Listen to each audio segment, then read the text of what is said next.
Hi Year 10. I've made you do enough of these tutorials that it's time for me to do my one.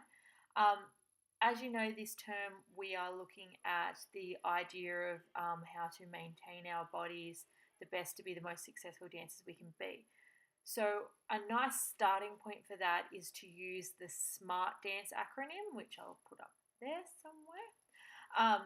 And that's just a way of remembering a few of the concepts that will help you in understanding the safe dance principles. So each letter refers to a different kind of principle of safe dance. So obviously you have S, M, A, R, and T. So we'll begin with looking at the letter S. And then after we've covered the letter S over the next few videos, we'll cover all the rest to kind of break it up a little bit and give you time to do activities for each letter.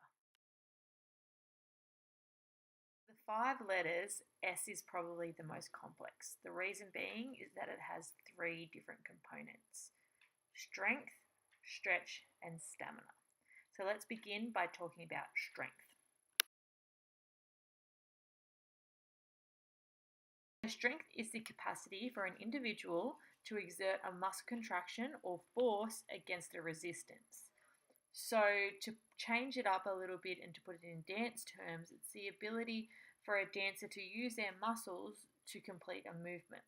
So that might be saute in ballet. So of course the muscles in the legs would have to work against the force of the ground to jump in the air. Or it could be just to do a plie and be able to come back up, that kind of thing. In the upper body, it could be the ability to do a push-up. So the more strength you have, the more push-ups you could do, or you could even just do a push-up. So 3 main things that are important in regards to strength for dancers. So strength allows us to correct our technique because we have the strength to put ourselves in the right places. Strength will also rehabilitate any injuries that we may have, and eventually strength will also improve our performance because it will allow us to do more things. As dancers, when we're thinking about strength, we want to make sure that we're strengthening our whole body. We don't want to just have strong legs, we want to have a strong upper body as well, because no matter what style of dance we are studying, we need to have a whole body strength to allow for control. In addition to that, we also want to make sure that both sides of our body are strengthened equally. So we don't want to have a super strong right leg and then a weak left leg, because that makes us a one-sided dancer. Okay? Also, we want to strengthen our opposing muscle groups. So that might sound a bit confusing, but what I mean by that is that not only one side needs to be strengthened, but both sides. So opposing muscles in our arms would be our biceps and our triceps. In our legs, it would be our quadriceps and our hamstrings. We want both to be strengthened evenly. If they're not strengthened evenly, then what is called an imbalance will occur. And if we are imbalanced, then that's when injuries often occur, especially overuse injuries. So we're wanting to make sure that we're nice and even. Lastly, strength conditioning will help our dancer have correct alignment and therefore correct technique. So strength is really, really important for a dancer to have. So I guess the next part then is how do we get strength as dancers? So there's a few different ways, and we will talk a lot more about different types of training later on. But the most important thing is that we are doing everything correctly from the start. So we're working in correct alignment and correct technique and building strength in the right positions. From there, we can do a lot of different types of training aside from just our general dance training to build up strength. And like I just said before, we'll talk about that when we talk about the letter T. That pretty much sums up the main things that you need to know about strength. And as we've talked about in class, the most important thing to match your strength with is also your flexibility.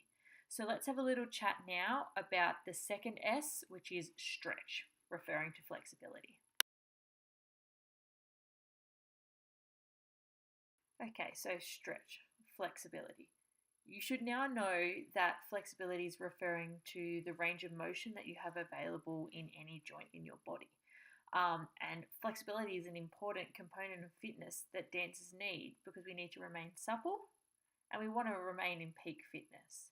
Okay, so we're thinking about our flexibility all the time, and we're really thinking about stretching in our warm ups as well as our cool downs. We do need to be aware, of course, that too much flexibility can actually lead to injury. So, as I said before, we need to strengthen what we stretch and we need to stretch what we strengthen. They've got to work in partnership to kind of avoid injury, basically. We should know now from our Year 9 work that we should be holding all our stretches for at least 20 seconds for them to actually be an active and successful stretch. Our stretches should be gradual, and we should kind of work to build up on our stretches each week rather than forcing to an end range straight away. And we're trying to reach that kind of comfortable tension, maybe a slight discomfort, but we're never pushing to the point of pain, because pain, of course, is probably leading us to injury. So there's 4 types of stretches, which we have talked about before, but we'll go through them again. So the first being static, that's a still stretch. So we're slowly stretching a muscle and we're holding it in position and then resting for a short period of time. The second one is dynamic. So that's kind of moving. That's moving through the range of movement in the joint. So like a leg swing, for example. The third one is our long name. That's PNF, which stands for proprioceptive neuromuscular facilitation. Essentially, we use this in dance as a partner-assisted stretch, where the muscle is pushed to almost its full stretch, then released slightly, and then pushed a little bit further, really maximizing that length of the muscle. Of course, we generally will do this in a cool down because those stretches are best done when the body is very, very warm. The final of the 4 types of stretches is called ballistic stretching. And similar to the name ballistic ball, it refers to bouncing in our stretches. And it uses bouncing movements in the muscle held in the stretch position.